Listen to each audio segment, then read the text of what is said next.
Detroit BecomeHuman was produced over a period of 4 years. Here in Paris, we have a team of about 180 people. And to that, we need to add also all the outsourcing with our partners in the Philippines, in China, Vietnam, and in India. So when we started working on this story, I had to imagine where Kara was built. And for whatever reason, the city of Detroit came very quickly to my mind because it had already an incredible story by itself full of history and themes. So we traveled there with the team and we were really moved by what we saw, and we could really feel the desire to fight and really be born again. And we just continued this curve, this growth, and just imagine what Detroit would be like if the Android industry was, using these huge factories to build androids there. A very strong element in Detroit is that there's a lot of industrial wasteland and a lot of nature too, and for us, the graphic designers, it was an incredible playground. The destroyed zones which we wanted to preserve, we appropriated them to turn into something else. Then in the areas that needed to be rebuilt, we were able to imagine our Detroit of the future. We didn't want to make a science fiction universe, but a world of anticipation. If we chose science fiction, we could have imagined flying cars, extraterrestrials, but those things are very far from our current everyday life. Anticipation is more about gleaning from our contemporary reality, the one we know, because Detroit is set in 2038, and 2038 is tomorrow.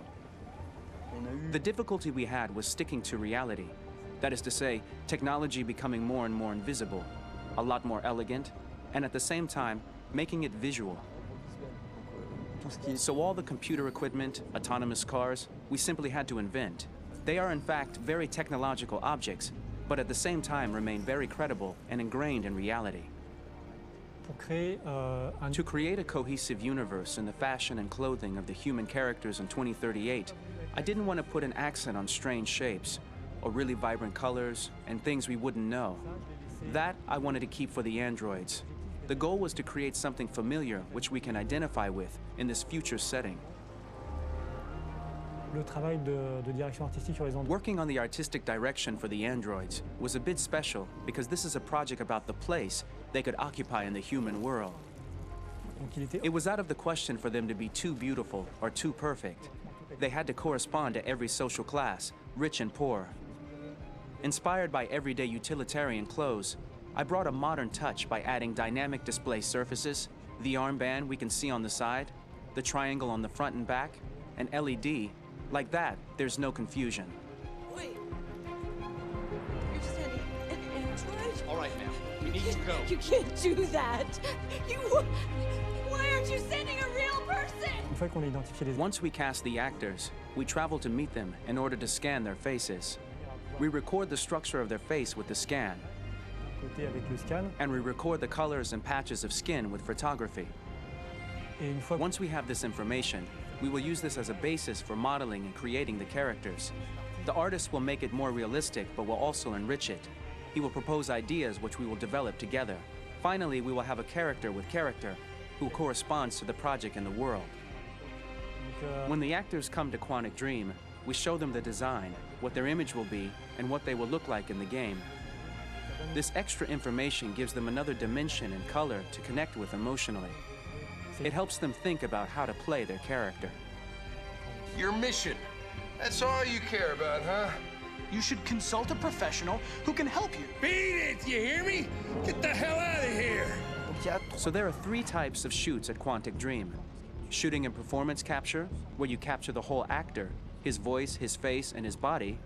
These shoots are obviously done with American actors because the game's original version is in American English. After that, there are the body-only shoots, representing around 250 days of filming, while the performance capture is 100 days of filming. Now, body-only shoots, there are 2 types.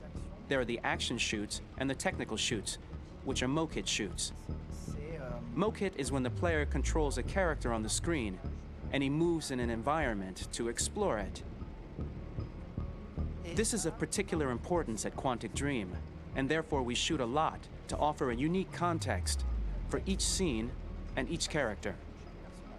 To prepare a motion capture shoot, we first get together to look at the sets we need, the animations that we want to shoot, which ones need to be grouped together or which ones need to be cut and shot at another time, so that we get the most out of the shooting day.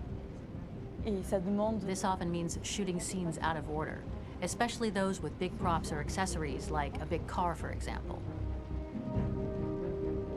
So we shoot all the animations related to that particular prop first.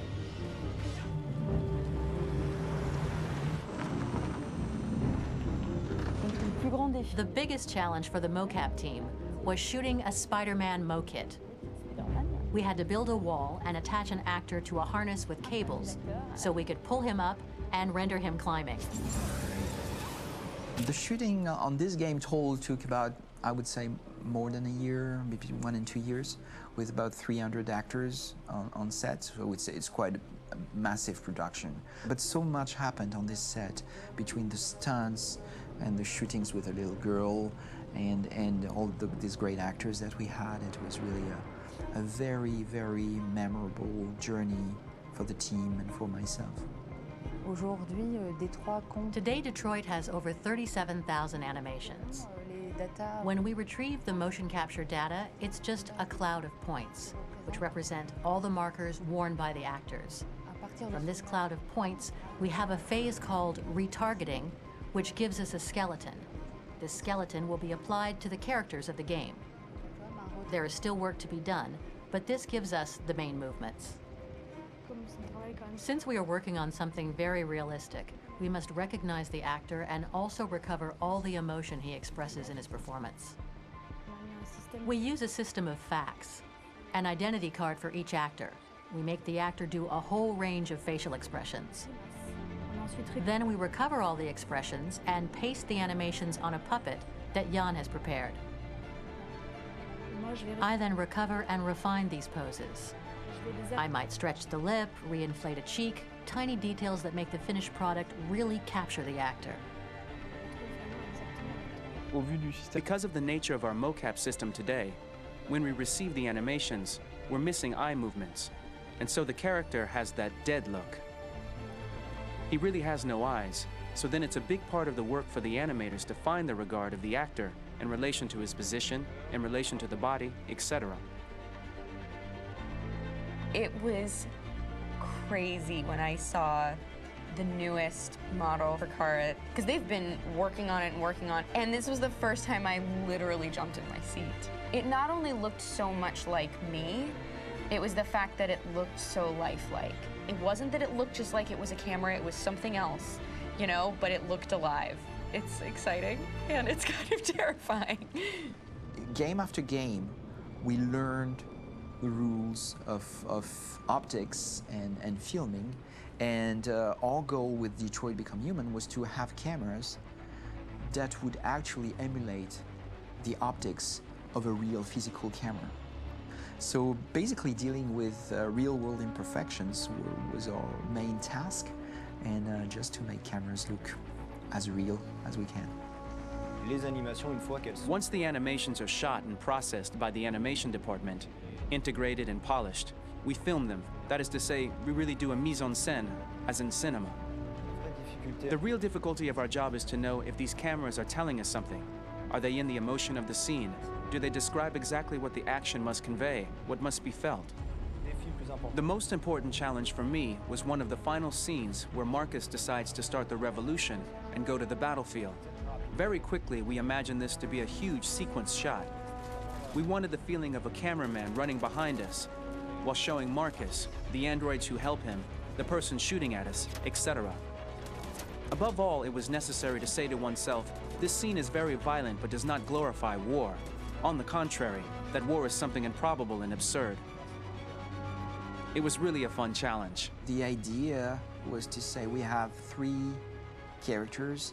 We would like each of them to have a specific cinematography.